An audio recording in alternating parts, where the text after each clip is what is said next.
दोस्तों, क्या आप जैसा बनना चाहते हैं वैसा नहीं बन पा रहे हैं, या जो आप चाहते हैं अगर वो नहीं हो रहा है, तो आज की यह कहानी आपके लिए ही है।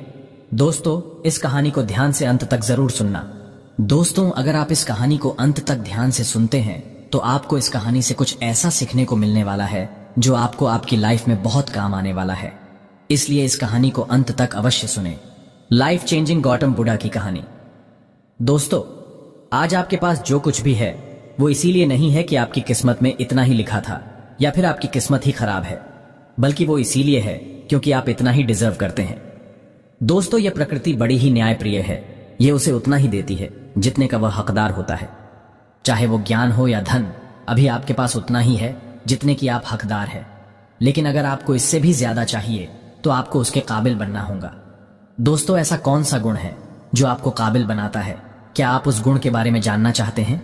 अगर आप जानना चाहते हैं तो आप गौतम बुद्ध के जीवन की इस कहानी को अंत तक ध्यान से जरूर से सुने। दोस्तों, इस कहानी को सिर्फ समझिएगा मत, बल्कि इस कहानी को अपने भीतर उतर जाने दीजिए। तो बिना समय को गंवाए चलिए कहानी की शुरुआत करते हैं। गौतम बुद्ध के जीवन की शिक्षाप्रद कहानी जो आपका जीवन बदल देंगी। दोस्तों, एक बार गौतम बुद्ध को एक सभा में भाषण करना था, और जब सभा का समय हुआ तब बुद्ध वहां आए और बिना कुछ बोले ही वहां से चले गए। तकरीबन 100 से भी ज्यादा लोग बुद्ध का उस सभा में इंतजार कर रहे थे, और बुद्ध के इस तरह के व्यवहार को देखकर सभी लोग बहुत चौंके, लेकिन किसी ने भी बुद्ध से कोई भी प्रश्न नहीं किया। दोस्तों, अगले दिन फिर से सभा का आयोजन हुआ और दूसरे दिन सभा में लोगों की संख्या तकरीबन घट गई। इस बार तकरीबन 80 लोग सभा में बैठे हुए थे। बुद्ध सभा में आए, लेकिन इस बार भी बुद्ध ने वही किया, यानी बुद्ध इस बार भी आए और बिना कुछ बोले ही वहां से चले गए। लोग दोबारा से चौंके, लेकिन किसी ने भी बुद्ध से कोई प्रश्न नहीं किया। अगले दिन सभा का आयोजन फिर से किया, लेकिन इस बार सभा में लोगों की संख्या और घट गई। इस बार सभा में केवल 50 लोग ही आए हुए थे। बुद्ध सभा में फिर से आए और उन्होंने इधर उधर देखा और बिना कुछ बोले ही सभा से चले गए। उसके बाद कुछ लोग क्रोधित भी हुए, क्योंकि लोगों ने अपना काम छोड़ छोड़ कर आए हुए थे, लेकिन किसी ने भी बुद्ध से कोई प्रश्न नहीं किया। अगले दिन फिर से सभा का आयोजन हुआ। दोस्तों, आप लोग जो इस कहानी को सुन रहे हैं, आप में से भी कुछ लोग मन ही मन यह कह रहे होंगे कि अरे कितनी बार सभा का आयोजन होगा, और आप लोगों को भी इस कहानी को सुनते वक्त इरिटेशन होना शुरू हुआ होगा। और जिन जिन लोगों को भी अभी इरिटेशन होनी शुरू हो गई है, उन लोगों को तो यह कहानी बड़े ध्यान से पढ़कर समझना चाहिए, क्योंकि यह कहानी आपके लिए ही है। अगले दिन फिर से सभा का आयोजन हुआ, लेकिन इस बार सभा की संख्या और ज्यादा घट गई थी, यानी इस बार सभा में सिर्फ 30 लोग ही थे। फिर उसके बाद बुद्ध सभा में आए, मुस्कुराए और फिर से बुद्ध ने वही किया, यानी बिना कुछ बोले ही वहां से चले गए।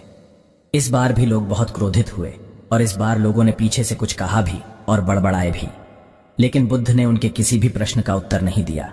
दोस्तों, अगले दिन फिर से सभा का आयोजन हुआ, और इस बार लोगों की संख्या बहुत ज्यादा घट गई थी, यानी इस बार सभा में कुल मिलाकर 15 लोग ही आए हुए थे। इस बार भी बुद्ध सभा में आए, लेकिन इस बार बुद्ध अपना आसन ग्रहण कर लेते हैं। फिर बुद्ध बोले, और बुद्ध ने उन 15 लोगों को उपदेश दिया, और वे 15 लोग ही बुद्ध के भिक्षु बन गए, और आगे चलकर उन 15 लोगों ने ही बुद्ध के ज्ञान को अलग अलग दिशाओं में फैला दिया। फिर एक दिन बुद्ध से किसी ने पूछा कि बुद्ध, आप कई दिनों तक बिना बोले ही सभा से क्यों चले जाते थे? फिर बुद्ध कहते हैं कि मैं उन लोगों को खोज रहा था जो लायक थे, यानी कि पहले दिन 100 से भी ज्यादा लोग आए हुए थे, उसमें से ज्यादातर लोग सिर्फ आए हुए थे। उन्हें मेरे उपदेश से कोई भी मतलब नहीं था, वे बस आ गए थे। और उसमें से ज्यादातर लोग सिर्फ देखने और सुनने आए हुए थे कि सभा में क्या होता है।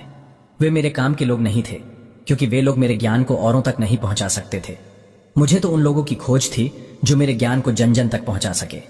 कई दिनों तक सभा से बिना बोले ही मैं इसीलिए चला गया, क्योंकि मैं यह देखना चाहता था कि वे कौन लोग हैं जिनके भीतर वास्तव में प्यास है। जिन लोगों के भीतर में वास्तव में प्यास थी, वे लोग अंत तक जरूर रुके, और जो लोग बस ऐसे ही आ गए थे, वे लोग पहले या दूसरे दिन ही चले गए। जिनके भीतर धैर्य था, उन्हें मुक्ति का मार्ग भी मिला, और जो लोग जल्दबाजी में थे, वे लोग अब घर में बैठे हुए हैं। सवाल यह नहीं है कि मैं तुम्हें क्या दे सकता हूं, बल्कि सवाल यह है कि तुम क्या ले सकते हो। तुम्हारा पात्र कितना बड़ा है और कितने के तुम हकदार हो।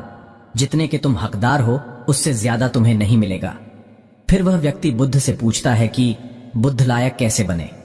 फिर बुद्ध कहते हैं कि धैर्य के द्वारा जिस व्यक्ति के अंदर धैर्य है, वह अपने जीवन में कुछ भी पा सकता है।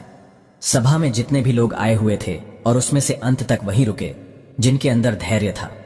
चाहे तुम्हारे जीवन में तुम्हारा लक्ष्य जो कुछ भी हो, लेकिन तुम बिना धैर्य के सफलता के चरम तक नहीं पहुंच सकते। फिर वह व्यक्ति बुद्ध से पूछता है कि कोई व्यक्ति अपने भीतर के धैर्य को कैसे बढ़ाए। बुद्ध कहते हैं कि निरंतर अभ्यास के द्वारा हम अपने भीतर के धैर्य को बढ़ा सकते हैं।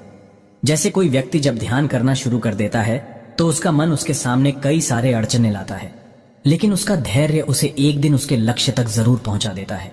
फिर वह व्यक्ति बुद्ध से कहता है कि मैं समझ गया, बुद्ध में समझ गया, यानी मुझे धैर्य के साथ निरंतर अभ्यास करने की आवश्यकता है।